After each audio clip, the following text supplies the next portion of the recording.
You're watching Sherlock Mysteries, where every story hides a deep secret and an unexpected twist that will keep you on edge. If you love suspense and thrilling tales, hit that subscribe button and give this video a like. Tell us, where in the world are you watching from? Welcome to Midnight Creed. Let's start the story.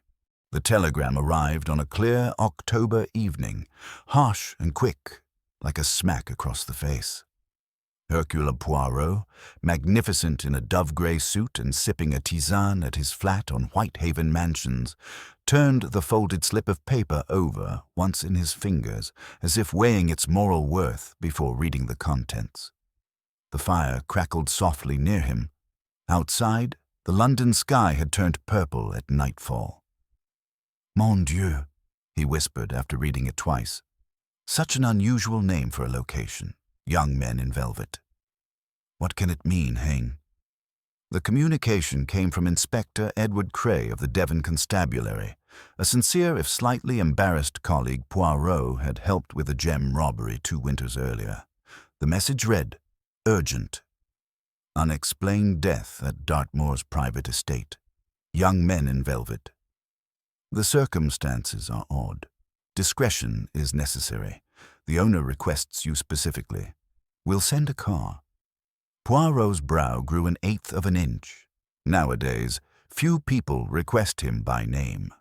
The young ones, the police inspectors with their devices, the media with their mediocre columns, had begun to refer to him as passé. But the truly bright, he knew, still understood that crimes of the soul did not require fingerprint powder. He left London the next morning dressed in full elegance, with pearl suede gloves, a camel-colored coat, and a single scarlet carnation on his lapel. Hastings was away, Argentina again, and Poirot found the absence strangely peaceful. During the ride, he read quietly and watched as the urban grey gave way to undulating green, followed by untamed, wind-torn moors. By late afternoon, the automobile had topped a winding slope and the estate was clearly visible.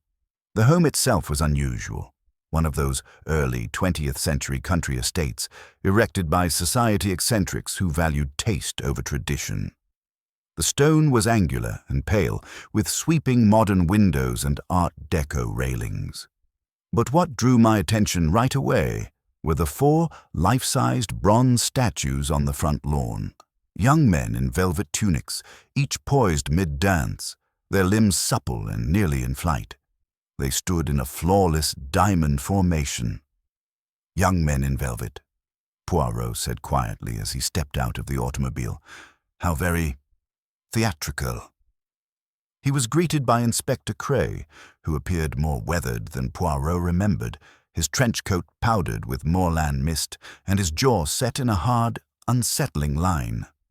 "Thank you for coming so quickly, monsieur," Cray replied, shaking his hand with chilly fingers. "This is not something we want to see in the newspapers. You will see why." "And the deceased?" Poirot inquired, eyeing the windows. "I'm Adam Fosbury, the only son of Lord Gilbert Fosbury. Died last night on his 28th birthday." Cray's voice softened as they approached the house. "He was found in the studio. Locked from the inside. There is no trace of violence, but—" He paused, his face. "It's twisted. Not with pain, specifically. More like terror. And something else." Poirot didn't answer. He simply nodded before following Cray up the gravel path. The statues stood motionless as they passed, frozen in mid-pirouette. Inside, the estate lived up to its exterior. Contemporary, controlled, and disturbing. Large spaces, marble floors, murals from the jazz era. The air was lightly fragrant with lilies and turpentine. A stiff butler named Riddle led them down a corridor to the studio, a large, high-ceilinged room with velvet drapes, parquet floors, and the faint odor of linseed oil. On one wall, a remarkable mural depicted the same 4 young guys in velvet, but this time in motion, their limbs blurring into abstraction. Adam Fosbury's body lay in the center of the room on a chaise lounge. Poirot went forward, his sneakers producing a slight sigh against the floor. Even when he died, the young guy remained attractive. Dark curls, high cheekbones. He wore an open-collared shirt and a velvet jacket in a soft, dark blue. His eyes remained open, wide and staring, and his lips parted slightly, as if gasping at something beyond comprehension. Poirot drew closer. "Mon cher Cray," he murmured. His pupils are dilated. He felt terrified, but also surprised. This is not a man who saw death coming. Cray nodded grimly. There was no forcible entry. The room was locked. There were no signs of poison in the brandy, though we are awaiting final toxicology results. But Lord Fosbury says that his son has no enemies. "Everyone has enemies," Poirot explained, standing and straightening his cuffs. "Sometimes they wear velvet." He walked to the mural and studied the brush strokes. "You see, Inspector, the young men in this artwork aren't dancing. Not really. Check out their hands. Not joy, but hardship. And see here, one of them is pulling back." Cray moved closer. "I hadn't noticed that." Poirot pivoted, his gaze sharper now. "Tell me, who was present last night?" Cray gave him a slim notebook. There were 6 guests in the house at the time, all of the deceased's friends or acquaintances. They dined together. After midnight, Adam retired to paint. By morning, he was discovered dead. Poirot flipped through the names, each one written in Cray's neat hand.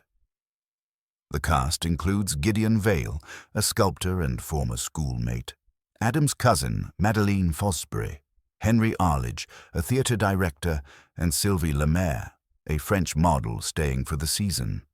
Simon Quill, art critic and columnist, Verena Moore, housekeeper, long-term employee. Poirot's gaze lingered over the list. 6 suspects, he explained softly. "And a locked room." Then he smiled. "Bon. Let us begin, Inspector. The affair at Young Men in Velvet promises to be the most choreographed." And with that, he turned toward the corridor, where secrets lurked in the walls like music behind curtains. Poirot moved with quiet precision across the passage, his gaze darting covertly across the art-lined walls as Cray led him back to the drawing room where the other guests had assembled. There was no haste in his step, only the methodical pace of a guy used to waiting for silence before asking inquiries. Every detail was noted, from the vase to the slight blemish on the polished floor. Poirot missed nothing. They entered the drawing room, a space of beautiful pain. The air was thick not only with grief, but also with unease, the strained civility of people attempting to act as if a guy had not died violently down the hall. 6 faces turned towards them, 5 guests and 1 housekeeper. Despite their cautious composure, none of them appeared completely at ease. That, Poirot thought, was normal. What was strange would become tranquil. "Ladies and gentlemen," Cray said with a cough, "may I present Monsieur Hercule Poirot, who has kindly come down from London to assist with the investigation." There was a tiny stir. Some recognized it, while others were uncomfortable. Poirot gave a slight bow, his fingers resting softly on his walking stick, despite the fact that he didn't need it. "Mes amis," he said, "allow me to express my condolences. I'm sorry that our friendship must begin under such depressing conditions. I believe you were all present on the estate last night, when Monsieur Adam Fosbury died." "Died?" remarked the young woman seated by the fireplace. Sylvie Lemaire, a French model. Her voice was smoky, with the slightest tremble. "But you mean murdered? No?" Poirot tilted his head slightly. "That, mademoiselle, is what I am here to determine." There was a moment of silence, interrupted only by the calm ticking of a minimalist wall clock. Poirot proceeded to the center of the room and examined each of them in turn, as if he were looking at a tableau rather than real people. Gideon Vale, a sculptor, sat in an overstuffed chair, legs crossed and hands restless. He wore a dark shirt smeared with cement dust and looked at Poirot with the apprehensive eyes of someone used to being misunderstood. Madeleine Fosbury sat beside him, statuesque and calm, her pale hands folded in her lap. Her face possessed the typical stance of old money, unmoved but not motionless. To the right, the critic, Simon Quill, stood at the sideboard, holding an untouched drink. He wore spectacles with gold rims and conveyed the subtle arrogance of someone who considered themselves just little better to the surroundings. Near him stood Henry Arledge, the theatre director, tall and slender, with a shock of white hair and eyes that moved like stage lights, continually scanning and observing. Verena Moore, the group's final member, lingered on the edge of the room like a shadow in plain sight. Her outfit was spotless, her posture respectful, but her eyes, dark, heavy-lidded, saw everything. "Please," Poirot replied gently, "do not let my presence upset you. I merely have a few simple questions to better understand last night's movements." Gideon Vale laughed briefly and without humor. "Movements? What is this? A ballet?" "Non, monsieur. Just a dance of truth." Poirot turned to face Inspector Cray. "Could you please bring me the schedule for last night's dinner? When each person retired, did the young man have any memorable conversations with them?" Cray nodded and stepped outside. Poirot directed his attention first to Madeleine. "Mademoiselle Fosbury, you were cousin to the deceased, yes?" She tilted her head. "Our mothers were sisters. Adam and I grew up together, albeit I've spent the majority of the last decade living in Paris. I returned only recently." Poirot looked at her face for a time. "What about last night? Did you talk much with him?" She paused. "Somewhat. Prior to supper, we shared a bottle of wine in the garden. He seemed thoughtful, distant, but Adam was always dramatic. He considered himself a troubled artist." Poirot nodded but didn't say anything. He moved next to Henry Arledge. "You're in the theatre, monsieur." "I direct," Arledge stated crisply. "And yes, I knew Adam through Gideon. He created portraits for one of my productions in Bristol. We became acquainted." Poirot's look captivated him. "And did you find him, how shall we say, stable of temperament?" Arledge shrugged. "Creative individuals rarely are. Adam may be charming, but he lived in a world he created." Poirot turned slightly. "Monsieur Quill, you are a writer, I believe." "A critic," Quill said, his voice tight. "For the Observer. I write a cultural column covering art, architecture, and the occasional book. Adam invited me to stay this weekend to see a new artwork he'd been working on." "A painting, I believe." Poirot smiled weakly. "So it was not merely a social visit." Quill bristled. "It was both. I've known Adam for 5 years. I introduced him to a number of galleries. We were not close friends, but I suppose we were allies. In the art world, that is more important." Poirot turned to Sylvie. She gazed squarely at him, her eyes a little too wide. "And you, mademoiselle?" She pulled herself up slightly. "I met Adam in Monaco this summer. He was visiting a collector. We spent several weeks together. He invited me to come to Dartmoor for his birthday." Poirot tilted his head. "Was there affection between you?" She offered a quiet, bitter laugh. "From him?" "Oui, from me. I do not know. Adam was intense. He wanted everything to be symbolic. Every move had to convey something." She looked away. "Even love."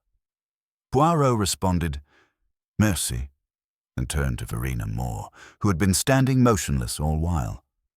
"You were the housekeeper for how many years?" 16, she said gently. Her voice was low and dry. "I worked for Lady Fosbury before her death. Lord Gilbert kept me going." "And last night?" "I placed the supper table and made sure the kitchen was in order.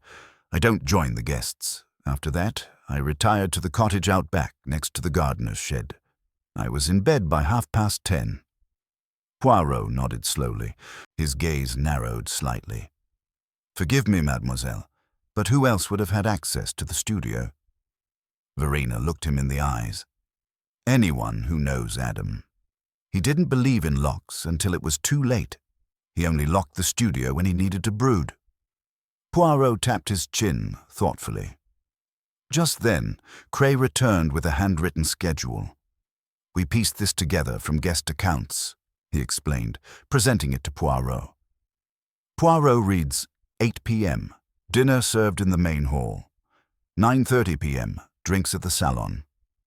10:15 p.m., guests retire to their rooms or gardens. 11 p.m., Adam returns to the studio alone. Morning, 7:30 a.m., housekeeper attempts to bring breakfast but finds the door locked from inside. At 8:10 a.m., Cray called Poirot. He read it again, slowly. He tapped the edge of the page. "You say the door was locked from within?" "Yes," Cray responded. "We had to force it. There are no open windows and no signs of tampering, which makes it much more perplexing." Poirot returned to the painting in his memory, recalling the blur of motion and the secret gesture.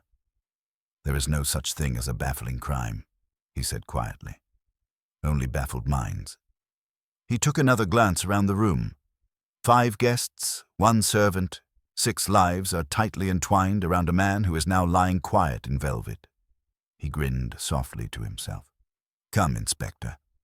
Let's take a trip around the grounds. Fresh air, in my opinion, is the best environment for new ideas." He didn't say it, but the thoughts had already started to form, quiet, precise, and orderly. The dance was starting, and someone in the room had lead the final step. As they went into the cool afternoon sun, Poirot tightened his cloak around him. The wind that blew across the Dartmoor estate was harsh and restless, carrying the smell of moist ground and decaying leaves. The sky had darkened slightly, and clouds were slowly dragging themselves across the horizon. Inspector Cray strolled beside him silently at first. Poirot, as always, chose to observe before questioning. The estate's layout unfurled before them, the mansion to their back, the lawn sloping down toward a manicured hedge maze, the gardener's workshop tucked near a curve in the path, and the little stone cottage where Verena Moore lived. In the opposite direction lay the garage and a small stable block, now unused but once home to the Fosburys' hunting ponies. The air felt heavy, as if the land itself was holding its breath. "She said she retired at 10:30, Poirot added softly, gazing toward the cabin. "So no one heard anything? No footsteps, no argument?" Cray shakes his head. "Not according to her. The remaining guests were either in their rooms or in the gardens. We only have their word, of course." "No witnesses?" Poirot paused, his gaze drawn to one of the bronze statues, one of the young men in velvet. The figure was poised in a half-turn with fingers splayed in a graceful arc, as if preparing to pirouette. However, Poirot noticed that his face was not happy. It was contorted, not necessarily in agony, but in intensity, passion possibly, or fear. "You see, mon ami," Poirot said, "even art betrays its secrets eventually." Cray followed his eyes. "Isn't this an odd thing? Adam modeled the statues like his friends, you know, supposedly." "Indeed," Poirot said, his attention piqued. "Which friends?" Cray pointed to the one in question. "That is meant to be Henry Arledge. Or so Adam claimed. The others are less evident. He never confirmed them. One is probably Gideon, another may even be himself." Poirot examined the bronze statue once more. "The performance of identity," he said quietly. "Sculpting someone in motion is a form of closeness. One must observe not only their form, but also their intent. To capture them, one must first understand them." He kept walking, the gravel crunching under his shoes. "Tell me, Inspector, this painting Adam was working on before his death, has it been found?" Cray nodded. "Yes, on an easel in the studio. Nearly finished. Your odd piece. I did not want to disturb anything before you arrived. Let us return there shortly." But first, one more thing. He pointed to the side road leading to the gardens, where Madeline claimed she and Adam had shared wine the night before. I wish to see the place where Mademoiselle Fosbury and her cousin spoke. There is something strange in her demeanor. They proceeded down the road, past a trellis braided with yellowing vines, till they arrived at the rear garden, a hidden enclave surrounded by high hedges on 3 sides. A wrought iron table sat beneath a pergola with vines snaking through the lattice above it. A half-empty wine bottle and 2 crystal glasses remained on the table, neglected. Poirot bended and studied the lip of one glass. Lipstick. The other bore a slight residue, a powdery pink spot clinging to the rim. "Do you notice, mon ami," answered Poirot, "how this wine-glass has a peculiar ring?" Cray leaned in. "Something mixed into it?" "Possibly. A powdery tablet, perhaps a crushed sedative or medicine. We will have it tested." He straightened. "Or it might be nothing at all. But everything is something till proven otherwise." They returned to the house and found the studio waiting for them. Poirot hesitated at the threshold before walking in, taking in the sight anew. The chaise lounge remained where the body had been discovered, but was now shrouded with a sheet. The studio had a slight odor of oil, wood polish, and the ghost of turpentine. The incomplete artwork was displayed on a large easel in the center of the room. Poirot approached cautiously, his gaze narrowing. The art was gorgeous, weird, and scary. It featured the same 4 dancers, the young men in velvet, but this time their features blended into one another. One figure resembled Henry Arledge's angular profile. Another bore Gideon Vale's large shoulders. Poirot was most interested in the background, however. Behind them stood a 5th figure, only partially formed in the paint. It was a black, faceless shadow at the composition's edge. Cray joined him. No one remembers him painting that last figure.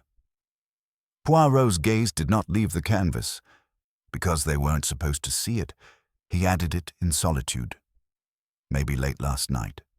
He turned his head. What if, Inspector, this painting is not merely a performance, but a confession? Cray frowned. A confession to what? Poirot's voice was quiet. To the knowledge of betrayal, or fear, or guilt. There is always a point at the end when the artist tells the truth. He turned abruptly. "Bring me Gideon Vale. I want to speak with him alone." Minutes later, the sculptor entered with his face hidden. He stood with his hands in his pockets, a small smirk twisting his lips as he looked at Poirot. "You summoned me, Monsieur Poirot?" Poirot smiled gently. "Indeed. I've been admiring your bronze statues. Beautiful work." Gideon raised his eyebrow. "Thank you. I doubt you invited me here to compliment my work." Poirot motioned toward the painting. "The canvas. Did you know Adam was working on it?" "Vaguely. He was usually busy. His process was anarchic. He enjoyed surprising everyone. He included himself. Yet the subjects appear familiar to you, no?" Gideon shrugged. "We all modeled for him at one time or another. It was part of the scene. He painted and sculpted us, making us hideous, beautiful, or both." Poirot moved forward slightly. "Has he ever painted something that bothered you, monsieur? A version of yourself that felt too open?" Gideon tensed. He had an ability to see through people. That could be uncomfortable. "Did you argue recently?" The sculptor paused. "Not really. We had our moments. He accused me of stealing a gallery contact, which was obviously ludicrous. He liked to dramatize. And yet," Poirot continued softly, "you stayed for his birthday." Gideon offered a sour smile. "Of course. That was Adam. You may despise him on Tuesday and praise him on Thursday.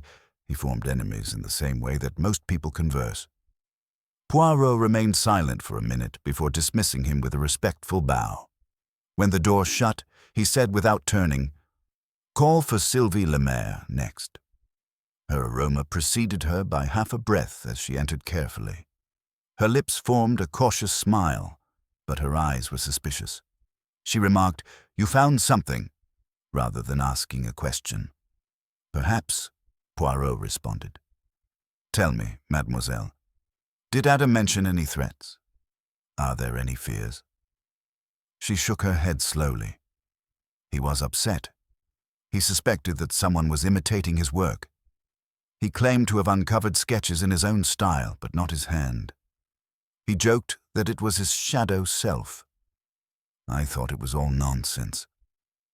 Poirot nodded. "And has he ever confided in you?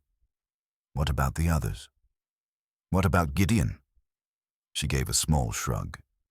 He had conflicting feelings for Gideon, admiration combined with resentment. He once claimed that Gideon sculpted in stone what he painted in spirit. I didn't understand it.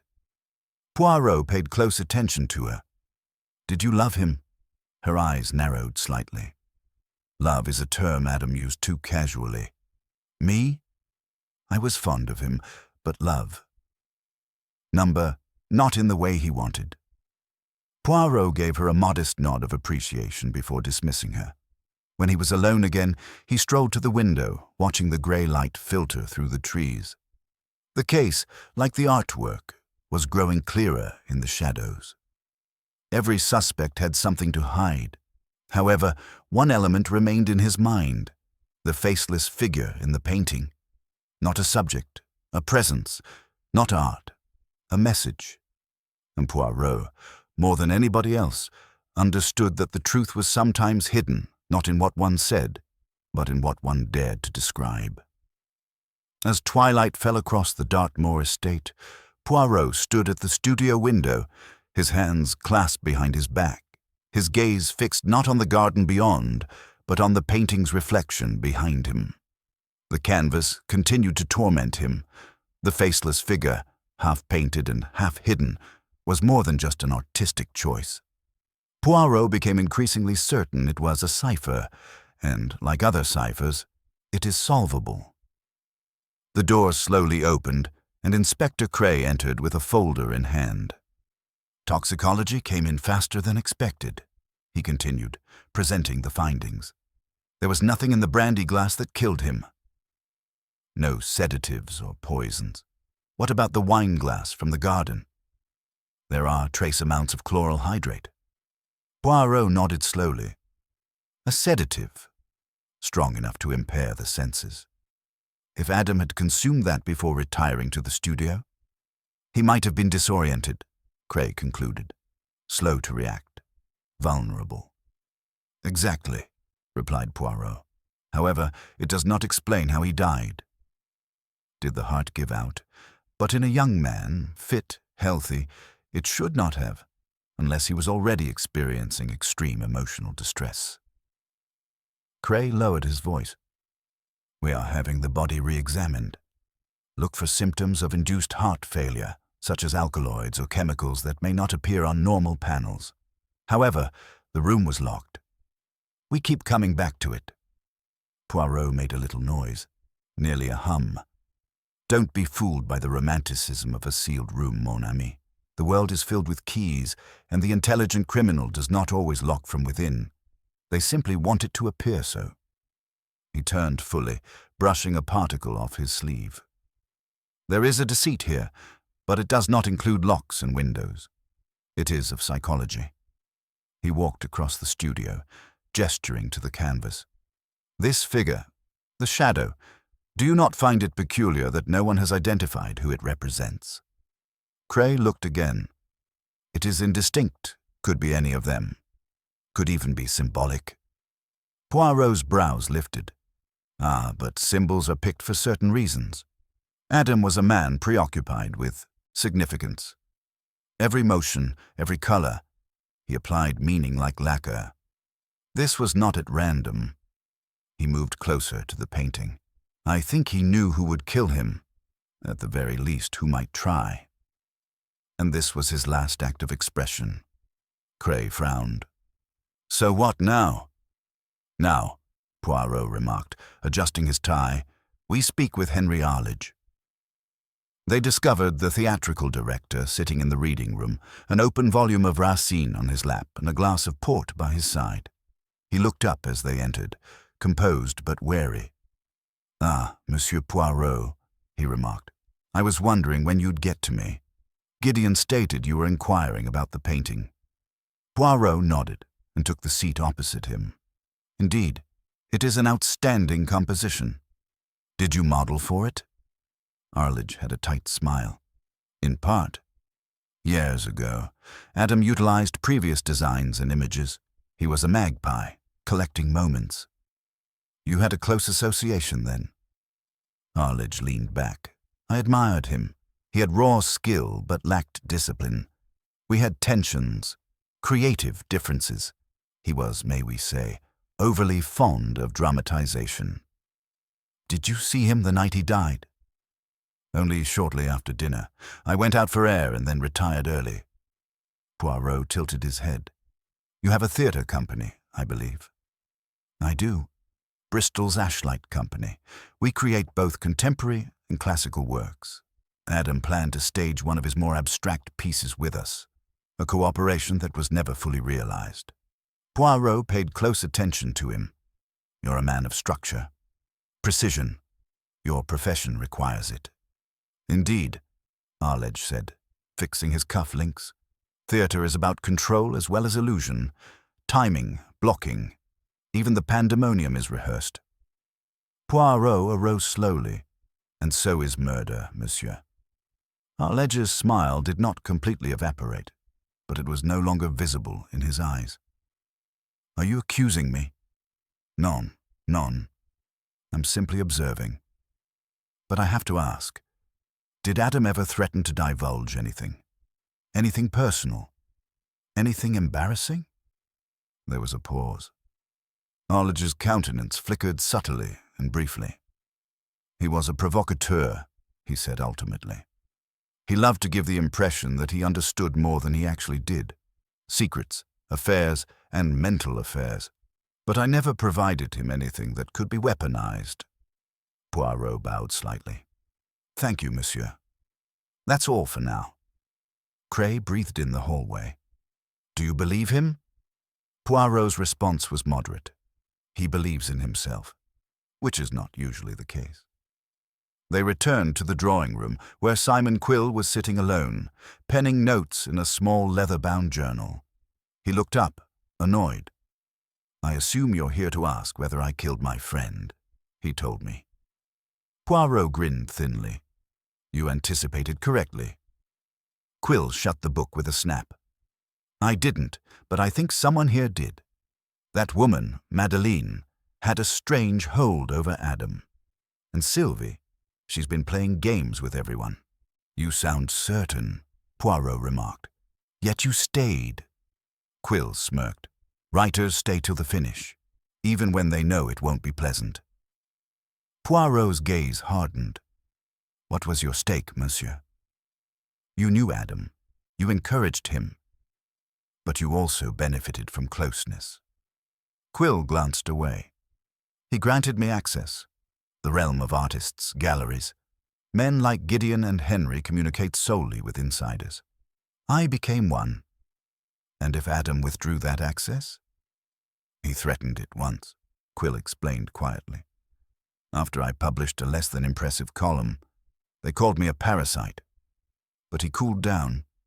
He always did. Until he didn't." They left Quill behind and headed toward the stairs. The house had become darker, with the edges of the corridors shadowed and the warmth of the day fading rapidly. Poirot hesitated at the bottom of the stairs. "I must speak with Madeleine again. Something is not right with her account, and I assume she is aware of it." Her room upstairs was at the far end of the hall with a view of the gardens. She answered the door in her robe, hair pulled back and eyes cautious.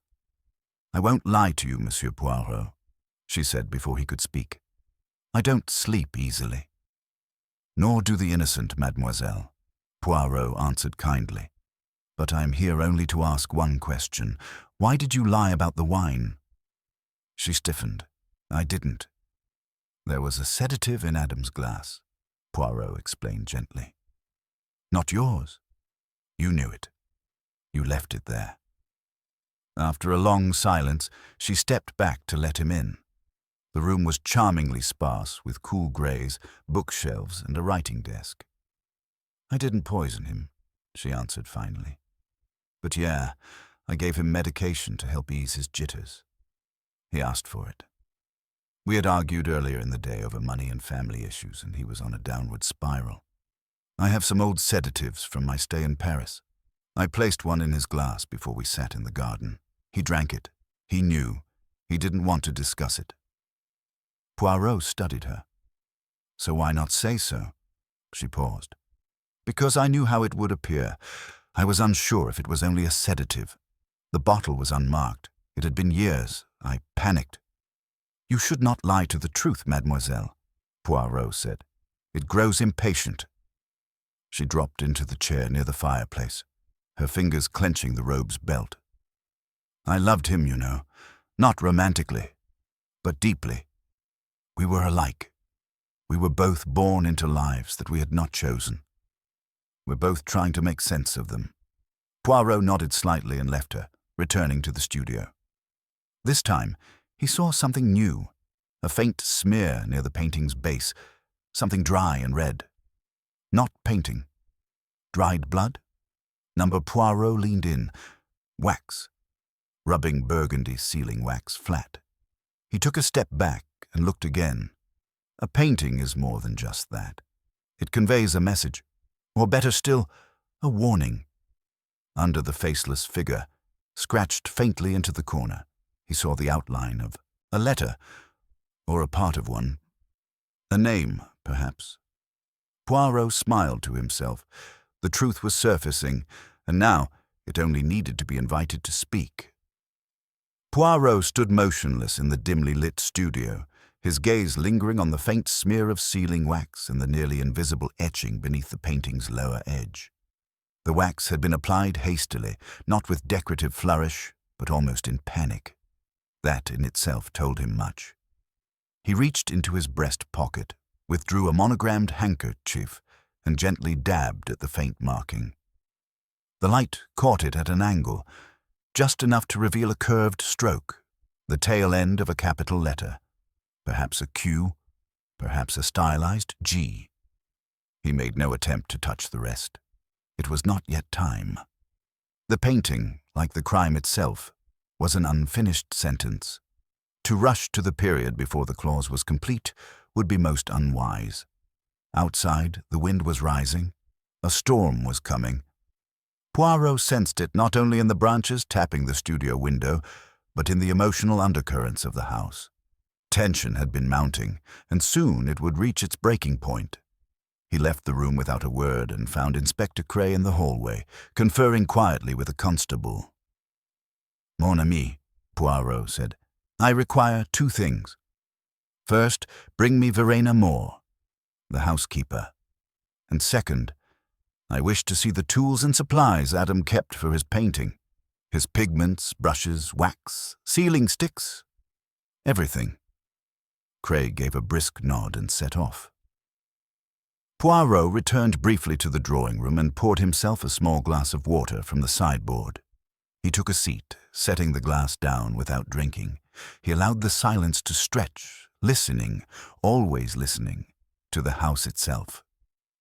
It had a voice, though few bothered to hear it. Footsteps approached. Verena entered, hands clasped in front of her. Her posture was impeccable, but her expression had changed since their first conversation. There was something taut in her face now. Not fear, something older. Weariness. "Madame Moore," Poirot said gently, "you have served this house a long time. You knew Adam Fosbury from childhood." She nodded once. "Since he was 5. You remained even after Lady Fosbury's passing, even after the family fortune began to fracture. That speaks to loyalty." Her eyes met his. "It speaks to debt." "Ah," Poirot exclaimed gently. "Not monetary. Number A, different type, the kind you never really pay off." He allowed for a moment of silence. "You were in your cottage the night Adam died." But before that, did you notice anything? Is something out of place? Was the light on when it should have been turned off? Are there footsteps where none should be? Verena paused.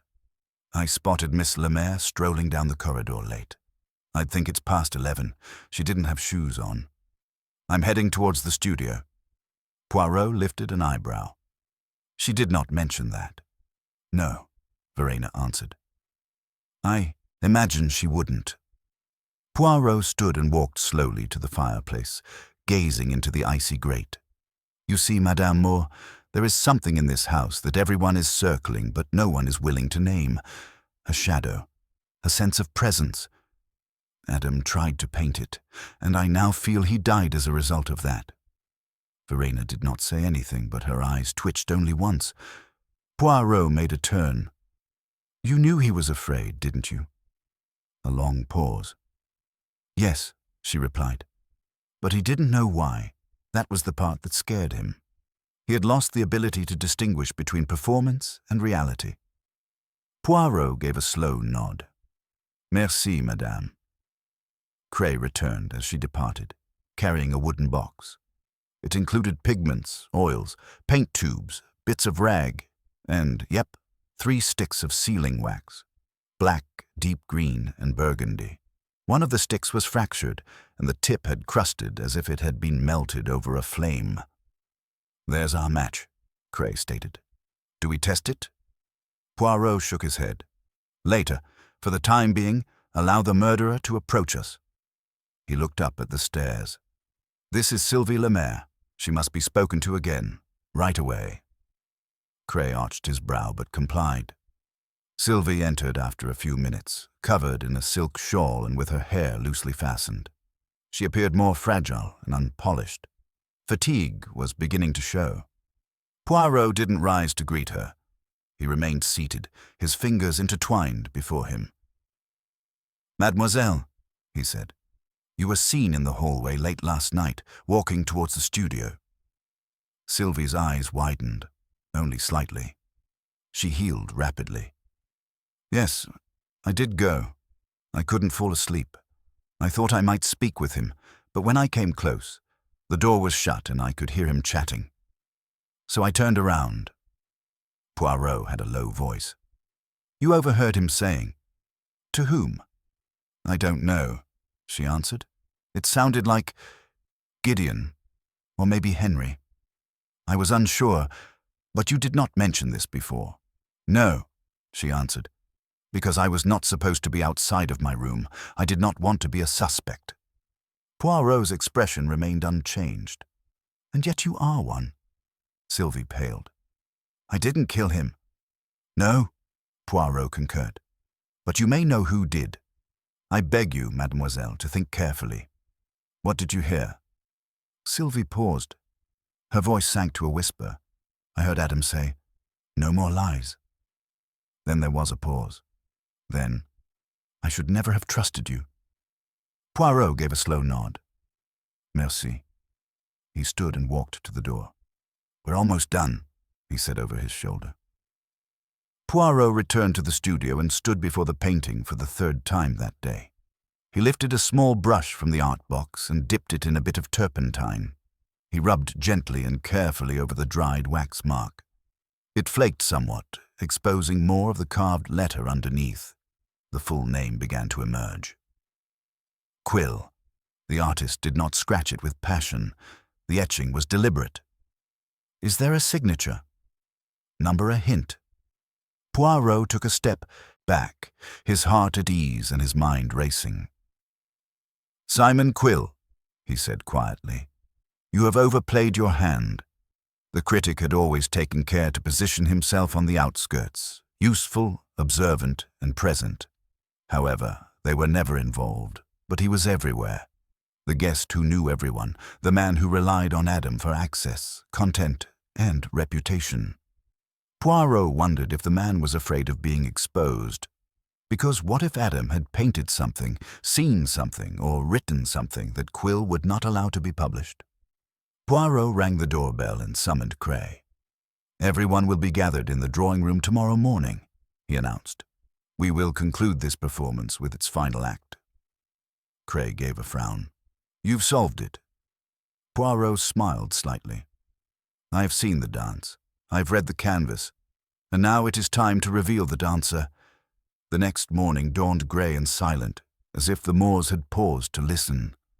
A chill had settled over the estate, and a low mist swept across the lawns, curling around the bronze statues like a shroud. Inside the house, the air was thicker than usual, with the sense that something was about to happen. Every footstep echoed just a little too loudly, and each door was closed with just a little too much care. The guests were awake early, dressed with a formality none had shown since their arrival, each of them quietly pulled by the gravity of the moment that awaited. Poirot entered the drawing-room at exactly 9 o'clock.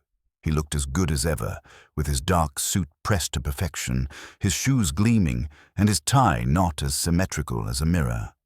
He carried nothing but a little silver-handled cane, albeit he used it primarily as a prop, not out of necessity. Inspector Cray stood by the fireplace, arms folded, observing the room with practiced eyes. Poirot waited until all were seated.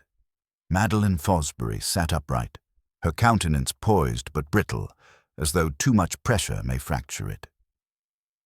Gideon Vale reclined back in his chair, arms crossed, fingers drumming quietly on his sleeve. Sylvie Lemaire held her scarf closely, her eyes apprehensive and gloomy. Henry Arledge's face was unreadable as he watched the closing scene of a tragedy that he had not staged. Verena Moore stood beside the wall, still and silent, as if she had become part of the wallpaper. Then there was Simon Quill, legs crossed neatly, a pen tucked behind one ear, and that little, polished smile he wore as armor. His glance shifted to Poirot, and then away. Poirot moved to the middle of the room. "Mes amis," he said calmly and warmly, "you've been patient. You've answered questions, accepted mistrust, and waited, perhaps uncomfortably, for clarity. Now that clarity has arrived." He moved slowly and deliberately between the chairs, speaking as if weaving a thread through each one. Adam Fosbury did not die accidentally, nor by disease. He died due to fear and betrayal. But let us begin not with his death, but with the days leading up to it. He turned. You see, Adam wasn't only an artist. He was a man who believed in symbolism. He painted people not just as they were, but also as he envisaged them becoming. He caught not the moment, but the undercurrent. He saw the lie beneath the compliment and the envy behind the embrace. He paused in front of the fireplace. And recently, he started to notice something else. Something darker. He sensed a presence in his circle, an echo he couldn't explain. Paintings were touched when his back was turned. Sketches emerged that resembled his hand, but not his soul. He began to suspect that someone was taking not simply his style, but his entire identity. Poirot turned to Sylvie. "You mentioned this, mademoiselle. You referred to it as his shadow self, a lyrical sentence." But he feared it was more than a metaphor. He shifted to face the gathering fully. Then came the birthday. The gathering. The dancers reunited yet again. The young men in velvet, though now one was a woman and one a writer, and none of them quite the same as before, he said softly. Adam painted one last time, an unfinished painting that is more truthful than any before it. 4 dancers with deformed faces and confused identities. Behind them stands a 5th figure, faceless, ominous, watching. Poirot approached the sideboard, removed a little envelope from his pocket, and held it up. This was behind the canvas, sealed with wax. A piece of paper with one word scribbled on it. Quill. All eyes were drawn to Simon. He didn't move. His fingers tightened slightly over the armrest of his chair, but his smile persisted. Poirot's voice became firmer. Adam knew. He began to think that someone was controlling him, reworking his art, intercepting his contacts and altering his image, but he had not anticipated how deep the betrayal would go. Now he glanced directly at Simon. You, monsieur, were his ally, his advocate, but also his parasite. When his work became popular, your columns followed. When his exhibitions sold well, your access increased. You rode the coattails of his reputation until it faltered. Then, discreetly, you began preparing for the shift. Poirot moved closer. You published criticisms of similar works under different identities. You introduced rising artists whose approaches were strikingly similar to Adam's. Because you had copied them, you were transforming his voice into your own narrative. But Adam caught on. Simon's expression did not change. You're making quite a story, Poirot. Non, Poirot replied gently. I am revealing one. He nodded at Cray, who took a step forward and placed a tiny canvas on the table.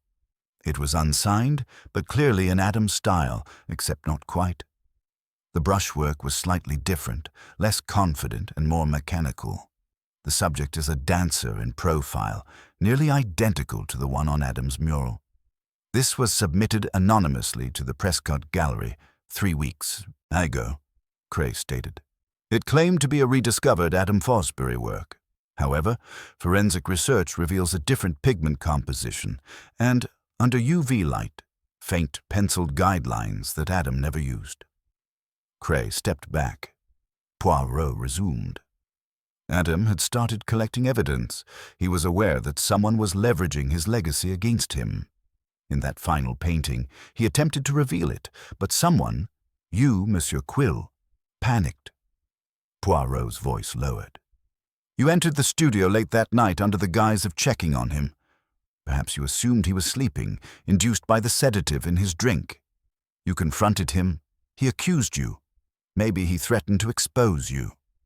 Poirot walked slowly behind Simon, his words like silk over steel. And that's when you struck. Not violently. No. But with fear. You exploited what you knew about his cardiac condition, his anxiousness, his susceptibility to stress. You provoked him, thinking that would suffice.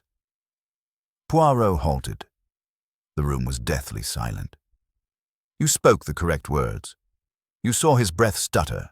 His fingers clutched at his chest. You took a step back and waited. Poirot turned, his visage filled with somber finality. Then you locked the door behind you. Simon stood slowly, his smile fading but not disappearing. You have no proof, he replied, only stories and shadows. Poirot gave a slight shrug. You're correct. The law may struggle to convict you, but the truth is, it has already passed judgment. Silence ensued. Then Madeleine stood. Is it true? She inquired, her voice shaking.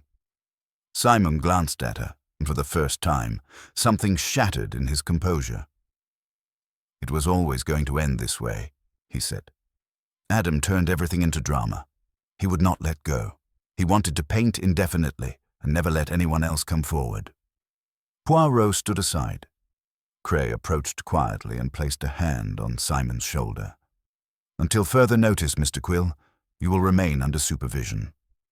Simon did not put up any resistance. Poirot moved aside, his eyes returning to the picture where the faceless figure loomed behind the dancers. Now a reflection rather than a mystery. The truth had finally taken shape. Cray walked Simon Quill out of the drawing room in silence, with the constable following closely after. Nobody else spoke. The room remained frozen in the moment that had just passed, as if each guest was frightened to exhale and disturb the beautiful silence. Poirot, standing once more in front of the frigid hearth, made no dramatic exit. Instead, he silently returned to his seat, folding his hands on his lap as the echoes of judgment settled into the floorboards. Madeleine eventually stirred, her voice quiet. So, it was Simon. All along. Poirot's eyes went to her, not forcefully or accusingly, but with the gentle precision of a mind still analyzing everything. Simon was the instrument, he explained, but not the composer. Her eyebrows furrowed. What do you mean? Poirot leant forward slightly. You all assumed Adam died due to a confrontation, because somebody entered the studio, but what if the process of his dying had already begun before that moment? What if what happened in that chamber was only the last crack in an already weakened structure? He stared at each of them in turn. Sylvie, Gideon, Henry, Madeleine, and Verena. Consider, mes amis, that a man does not collapse with a single strike to the soul. He collapses when the weight of numerous hits, delivered silently and gradually, becomes too much. That's what we saw with Adam. Sylvie's voice was gentle. Then, it wasn't murder. Oh, but it was, Poirot replied. Just not in the way you think. And Simon Quill wasn't the only one wielding the blade. Henry Arledge moved uncomfortably in his chair. If you're saying we're all to blame, Poirot, I believe that's a very comfortable attitude. You cannot arrest somebody for being unpleasant. No, Poirot agreed. However, you can examine the shape of guilt. Monsieur Quill exploited Adam, but you... He looked at Henry now. You humiliated him. Henry frowned. I did no such thing. Oh, but you did, Poirot said. You dangled the promise of a stage collaboration, then withdrew it at the last moment. You privately informed others that Adam's work lacked vision and was posturing without purpose. Adam heard about it. He retained the letter you sent to terminate your commission in his desk drawer. It had food stains on it, indicating that you never meant it seriously. That stung. Next, Poirot turned to Gideon. And you, Monsieur Vale, pretended to support him while sharing his ideas with competitors. The sculpture that premiered in Berlin, which you claimed was your own creation, bore an uncanny resemblance to a drawing Adam had shown you 3 years prior. A sketch that only you had seen. And yet you claimed it as your own. Gideon opened his mouth, but no words emerged. He lowered his sight. Poirot's voice was calm. Mademoiselle Fosbury, you were probably the nicest to Adam, yet even you lied. Not just about the sedative, but about what he told you the night before he died. Madeleine's lips parted. I didn't. He told you he was afraid someone would ruin his work, undo everything he'd built, according to Poirot. You warned him he was very paranoid, that he needed to rest, that the shadows he saw were all in his thoughts. He paused. You thought you were helping, but you ignored the warning signs, signs of a man unraveling. That dismissal, however well-intentioned, contributed to his isolation. Madeleine said nothing. Her hands trembled slightly in her lap, despite her efforts to hide them beneath the fabric of her clothing. Poirot gazed at Sylvie. And you, mademoiselle, knew he loved you. But you were vicious in the sense that only those who are admired can be terrible to their admirers. You made him feel seen before averting your gaze. You flirted with Gideon and exchanged confidential jokes with Henry. You were not wicked, but rather careless. And to a man like Adam, so deeply aware of every gesture, it was 1,000 little cuts. Sylvie's eyes filled with tears, but she didn't cry. Finally, Poirot turned to Verena. You saw everything. Shifting allegiance, backhanded compliments. Adam's confidence is slowly eroding, yet you kept mute. You told yourself that was not your place. That was none of your business. However, silence is rarely innocent, Verena whispered. What could I have done? You could have replied, I see what they're doing to you. You could have named it out loud. That can sometimes be enough. A deep silence crept over the room. I'm not being defensive this time. Reflective. Poirot stood. The human heart, my friends, is not a fortress. It's a theater. When enough members of the cast begin to betray the play, the production collapses. He approached the window and pulled back the curtain gently. The fog outside began to dissipate, showing the bronze sculptures once again. The dancers are forever in motion. He glanced at them as if greeting old ghosts. Adam was not weak, Poirot remarked, almost to himself. He was sensitive, And sensitivity is not a weakness, it is a strength in a world that frequently forgets how to feel. He returned to the room. Simon Quill will answer to the law. The rest of you, well, the law cannot intervene in what you did. What about your conscience? That is another issue. He picked up his cane. I'm leaving you now, not in judgment, but in reality. The relationship at Young Men in Velvet has terminated, but the echoes, I fear, will endure. Nobody followed him to the door. Nobody spoke. The home had fallen into a perfect quiet, unlike anything Poirot had experienced since his arrival. Understanding was followed by quiet, the kind that allows for remorse. As he went outside, the mist cleared completely. The wind has died. The morning was calm and clear. Poirot proceeded slowly along the path, passing the bronze dancers again. This time he paused. He gazed up to the nearest figure, who they believed was modelled after Henry Arledge. The expression was no longer confusing to Poirot. He saw it plainly now. It was not a dance. There was recoil, an endeavour to flee something unknown. Behind the figure, faint but obvious, was the placement of another's hand, not sculpted but inferred, a presence that has not been captured but is haunting. Yes, Poirot thought, Adam had known. He raised his cap gently to the quiet dancers before continuing down the gravel path to the waiting automobile. Justice, in the end, was not loud. It had merely been observed. The automobile glided slowly down the winding driveway, the morning mist disappearing behind it like a curtain closing on a final performance. Poirot sat in complete stillness in the back seat, his hands neatly folded atop his cane and his expression unreadable. To anyone else, he could have appeared at ease, but within his mind, the little grey cells were still hard at work, not solving the case, but deciphering its significance. There was always a meaning.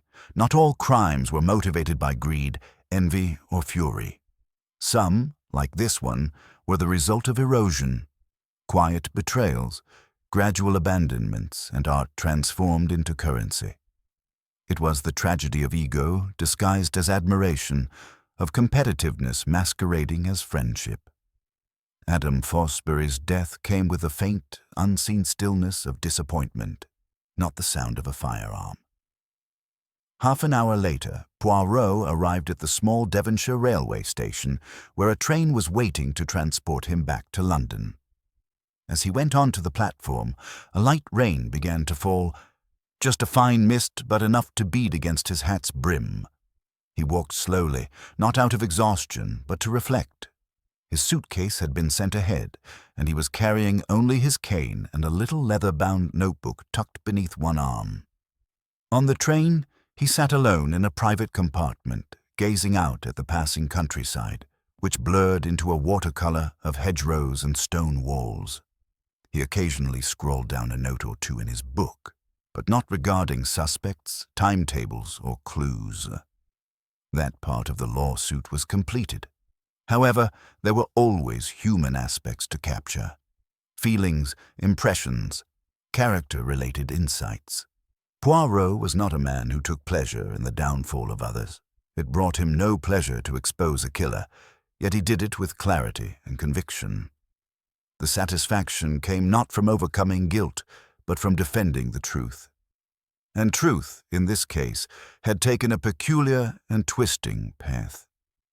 He remembered the painting, with the dancers spinning in velvet and a faceless man behind them. Adam's last message. Not just an accusation, but a confession of sorts, of terror, of despair. However, there is also a final act of authorship. Even in death, the artist had gained possession of the canvas. Poirot gently tapped his finger on the window, his thoughts returning briefly to Sylvie Lemaire. She had exited the drawing room in silence following Poirot's disclosure. Her quiet, however, was one of realization rather than shame. She had recognized herself in his words. He reasoned that she might benefit from the experience. She hadn't meant to hurt Adam, but intentions aren't the sole currency in human affairs. Absence can sometimes cause deeper wounds than presence. Then there was Madeline, dutiful, steady, and poised. She had discounted Adam's pain because she was too terrified to see the full extent of it. Poirot had observed her expression while he spoke in the drawing room, the tight line of her mouth, the way her hands held the fabric on her lap. She'd been holding back tears of helplessness rather than guilt. She had considered herself a pillar. She hadn't known she was part of the weight. Poirot expected Gideon Vale to recover. He was too confident to carry remorse for long. But maybe, in his quieter moments, he'd remember the Berlin sculpture. Adam had shown him a sketch years before, and perhaps, just maybe, he would feel a slight sting of shame. Henry Arledge, the theatre director, had left the room with his mask on, his voice measured and his nod polite. But Poirot noticed the rigidity in his stance and how his gaze moved once, only once, toward the window before he left. It had been the face of a guy suddenly made aware that others had been watching all along. Only Verena Moore had remained quiet, silent, and anchored. She had provided no defense, no argument. She'd merely listened. In the end, Poirot nodded at her, not as accuser to accomplice, but as one witness to another. Verena had witnessed the slow unraveling. She had decided, like many others, to survive rather than intervene. It wasn't admirable, but it was human. The train whistled softly as it passed a stand of poplar trees, their leaves whispering in the breeze. Poirot reopened his notebook and turned to a blank page. In small, perfect handwriting, he began to write, "The tragedy of Adam Fosbury was not that he died unloved. He died without being heard. The artist lives in translation, with each feeling transformed into color and each concept into form. When the world stops reading such translations, the artist starts to vanish. Even in his final hours, Adam attempted one last translation, a faceless figure, a dancer in shadow, a name engraved beneath a smear of wax.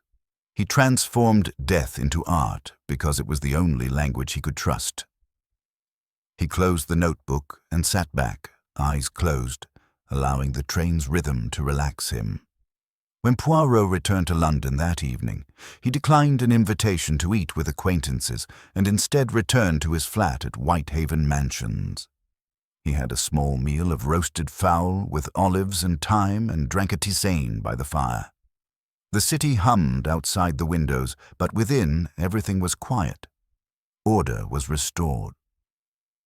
Later, he rose and proceeded to the corner cabinet containing his case diaries. He picked a folder and labeled it meticulously. The affair at Young Men in Velvet. Devon, October. Fosbury Estate. Closed, Monsieur Hercule Poirot. He placed it on the shelf between the crows at Beaufort Lane and the Mirror in Belgravia.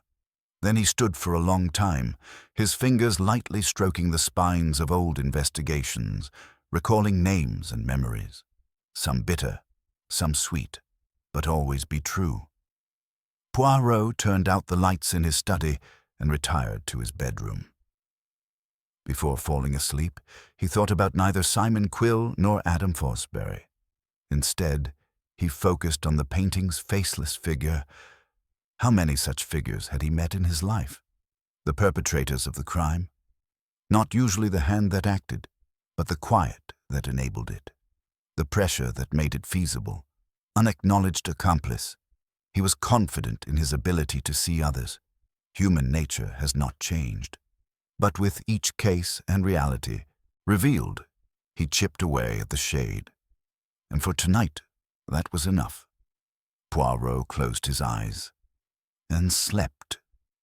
The following morning, Whitehaven Mansion stood in its normal, exquisite silence, with the faint echo of early traffic just brushing against the thick curtains drawn across Poirot's tall windows. The aroma of breakfast, fresh brioche, preserved lemon peel, and a single boiled egg drew into the living room from the small but meticulously organized kitchen. Poirot had risen early, as was his routine following a case.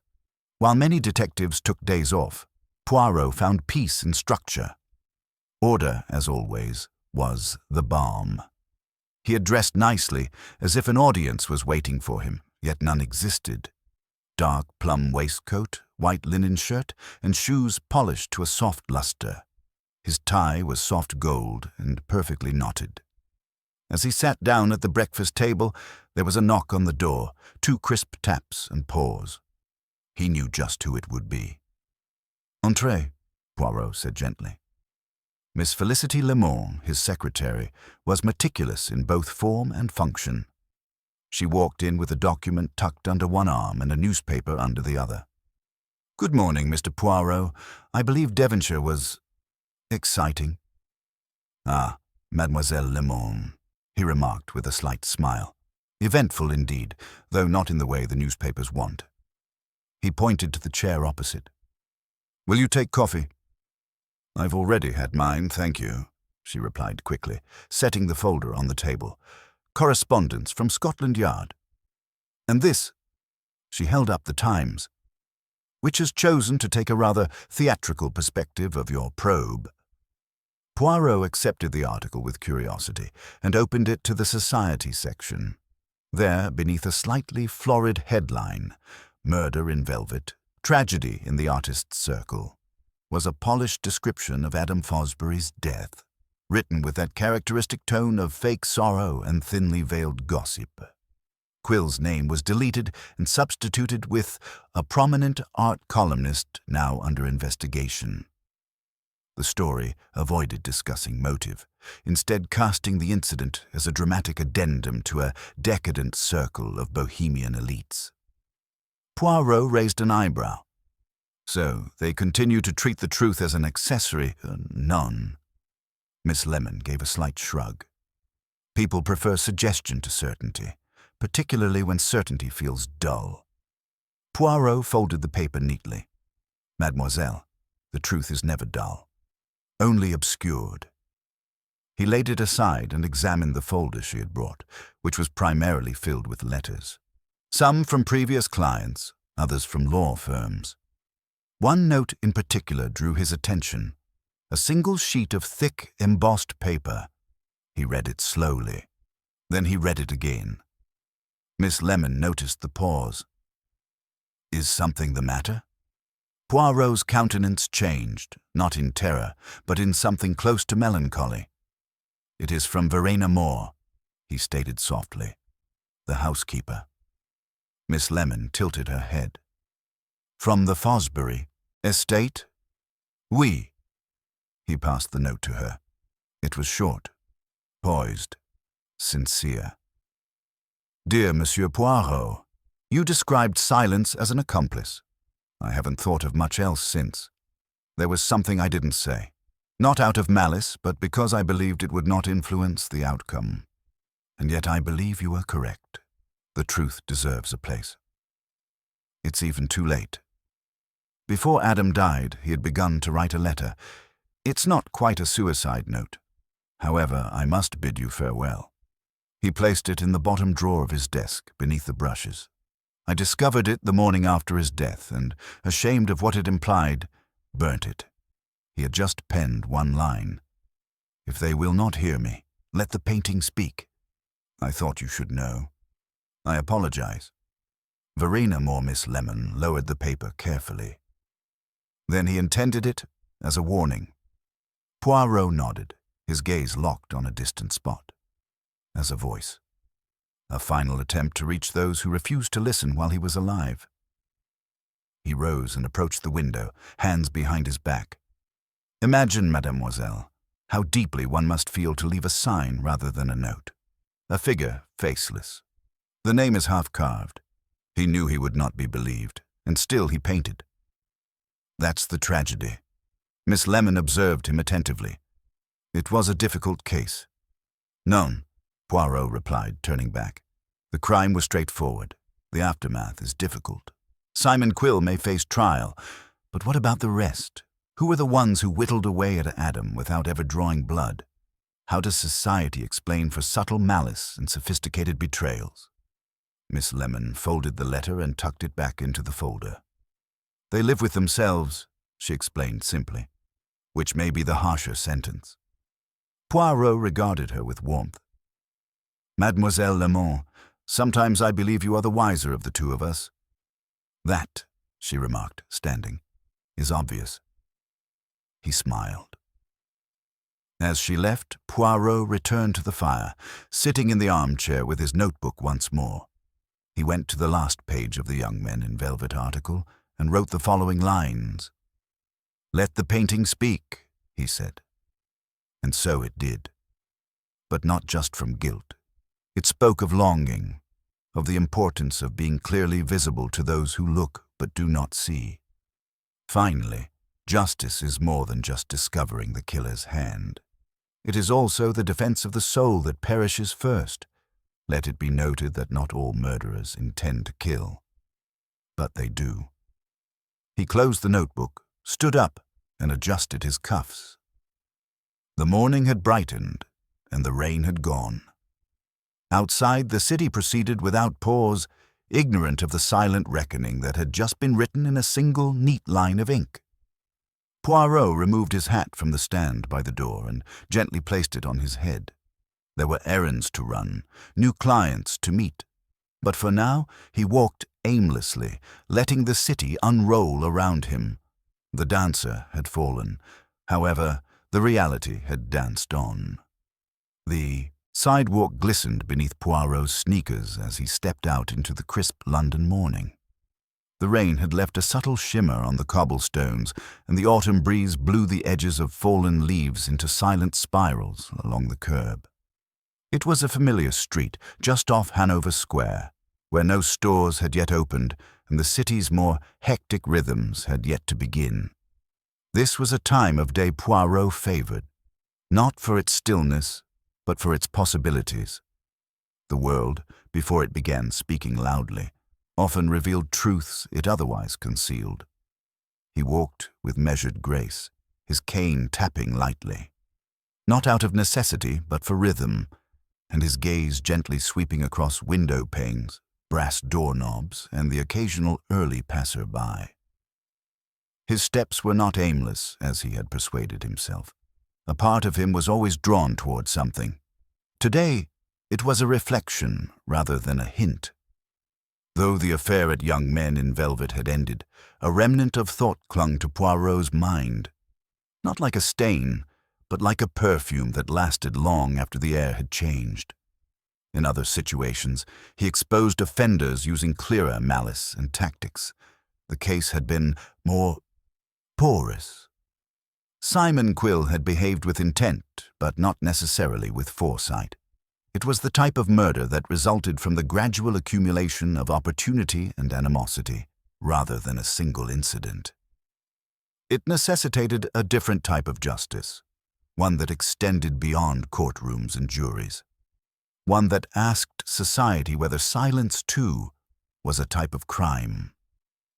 As he turned onto Brook Street, Poirot saw a small gallery's window display. He paused. A single canvas hung there, illuminated by a floor lamp. Modern, subdued, a study in shadows and limbs. 4 figures in motion, all abstract save for their hands. The hands were artistically painted, graceful and expressive, frozen in mid-reach. The artist left the features incomplete and blurry, but the hands communicated stories. Yearning, grasping, withdrawing. Poirot stood still for some minutes. He didn't read the poster. He did not have to. It wasn't Adam Fosbury's work, but it came from the same lineage, a spiritual relative. Art was never truly isolated. It left echoes in others. Some mimicked. Some people reacted. He eventually turned away and continued walking, his pace slightly slower. Yes, the case had been completed, but the world surrounding it was still evolving. He knew that somewhere, probably even now, Gideon Vale was devising a rationalization to convince himself that taking Adam's concept was a form of tribute, that Henry Arledge had began to rewrite his memory of his role, tweaking the lines like a director fine-tuning a rehearsal. And Sylvie, He imagined her still staring out the window of her flat, holding a cigarette she wouldn't light, and wondering if she had ever genuinely loved the boy she had let go. Justice had landed like a stone in the lake. However, the waves would take much longer to settle. When Poirot returned to Whitehaven Mansions, he discovered a single envelope at the front desk with thick paper and an intact wax seal. He accepted it without expression and climbed the stairs, eschewing the lift for the sake of motion. In his apartment, he carefully placed his hat on the rack before opening the envelope on his writing desk. The letter had the monogram M.F. Madeleine Fosbury. Dear Monsieur Poirot, I understand you may not want to hear from me after a case is closed, but I feel compelled to react. Your words linger, not in accusation, but in clarity.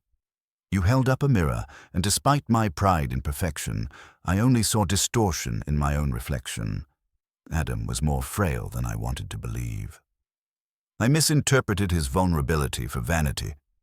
I assured myself that given him stability was sufficient, that adoration did not require comprehension, but now I realize how easy it was to turn love into blindness. You were correct.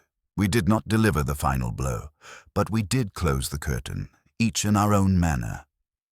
I've arranged for Adam's remaining work to be curated by a Devon-based charity that promotes emerging artists rather than his previous associates. His studio will stay unchanged for the time being. Allow others to wander amid his canvases and wonder. It is not justice, but rather memory. Sometimes that's all that remains. With respect, away Madeleine Fosbury. Poirot carefully folded the letter and placed it in his case notes. He did not respond. Some emotions were best left as they came, raw, imperfect, and genuine. The rest of the day was spent in a leisurely routine. Poirot met an old acquaintance for lunch at a quiet restaurant near Green Park, read a book on the psychology of gesture, and indulged in a second tisane at exactly 4 o'clock. But throughout it all, there was a slight sense of something unresolved, not a mystery, but a sensation.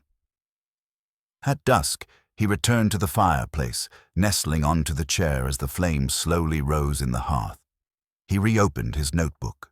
The young man in velvet case had covered several pages, each entry marked with his trademark brevity and meticulous precision. However, there was some space remaining, a final thought perhaps. Not about the crime, but about the world it existed in. He dipped his pen and began writing. Every room contains shadows. Some are thrown by light, others are defined by their existence, and some, those whose absences we pretend not to notice. The faceless figure Adam depicted was more than just his betrayer. It was the figure we all dreaded, the one who observes, knows, and says nothing. It was a physical manifestation of neglect. And in naming it, he did not want retribution, but rather to be heard. Ultimately, he was. Not by live things, but by the canvas. Poirot halted. The fire crackled gently, sending flickers of gold over the floor. He signed the last line. H.P. Poirot stood up and moved to the window, leaving the book behind. The city lights blinked, down like calm thoughts, scattered and shimmering. New crimes were taking place somewhere beyond their view. Some people are daring, some quiet, some have not yet begun. And he, Hercule Poirot, was prepared. As always. The fire burned low in the grate, creating long amber shadows over Poirot's pristine parquet floor. Outside, the city pulsed quietly under a navy sky. Inside, everything was still, except for the occasional page turn. Poirot sat in his high-backed chair, the very definition of relaxation. But in his eyes, there was a spark, something unfinished that was finally coming to rest. He reached for the final folder, The Affair at Young Men in Velvet, and opened it one last time. Between witness accounts and personal notes was a snapshot of Adam Fosbury's last work. Poirot studied it again, this time for meaning rather than detail, for what had happened since his return from Devon. In the weeks since Simon Quill's arrest, the matter had remained in limbo. Scotland Yard had gathered enough circumstantial evidence, intentional distortion of provenance, threatening correspondence seized from Adam's desk, and the devastating forensic match on the wax. But whether the courts would convict for psychological provocation was another issue entirely. But Poirot didn't dwell on it. For him, the question was always more than just legal. It had been philosophical. He leaned forward and delicately touched the edge of the photograph, as if to acknowledge the guy behind it rather than the image itself. Adam had spoken, not in admissions or outbursts, but in images. His entire life had been an act of translation, transforming emotion into color and reflection into brush strokes. When the world stopped listening to his voice, he spoke quietly, with shadows, with the subliminal fear of being overlooked by those closest to him. Poirot remembered the faceless figure, the final ghostly smear behind the dancers, not only a symbol of treachery, but there is a legacy. What remains when those who loved us have forgotten how to look? Earlier in his career, Poirot believed that solving a crime meant restoring order, that simply naming the guilty, exposing the falsehood, and walking away with boots unscuffed and conscience unburdened was sufficient. But he'd become older and wiser. Justice was not a lever. It was a mosaic, a slow, deliberate placement of pieces, some broken, some misaligned. Not every case would offer an ideal frame, but there was comfort in knowing that at the heart of this one, a voice could be heard before it faded. Poirot went for his fountain pen, black ink, gold trim, and wrote a final line beneath the last page of his report. The painting remains, and with it, the truth. He closed the file, secured it with a clip, and placed it upright in the wooden cabinet beside the others. One case in a lifetime of them. Nevertheless, it echoed louder than most. As he turned away from the shelf, he heard a knock at the door. 3 mild taps.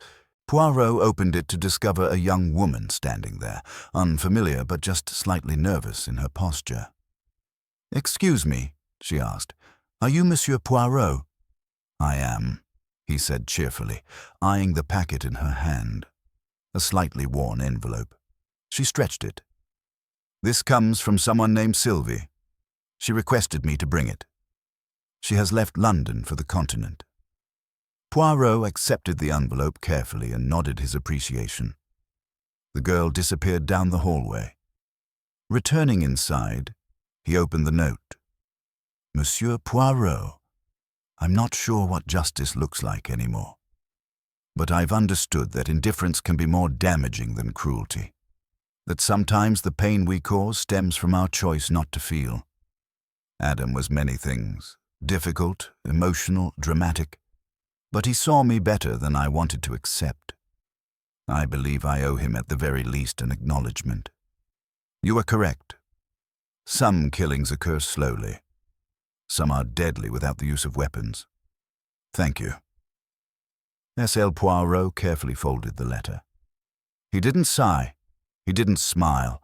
He simply placed it on the mantel next to the painting's photo. Then, with a peek at the clock, he moved to his bureau to fetch his gloves and hat. That evening, there was a recital at the conservatory with an old acquaintance performing Ravel. Despite the fact that the case had been concluded, Poirot felt compelled to attend. Some realities are best followed by beauty, rather than punishment. As he switched out the lights and closed the door behind him, the city's silence greeted him like an old friend. There would be further cases. Poirot indulged in a rare moment of peace tonight. Poirot was able to hear Adam Fosbury's music despite the world's focus on his silence, and made sure it played one last time.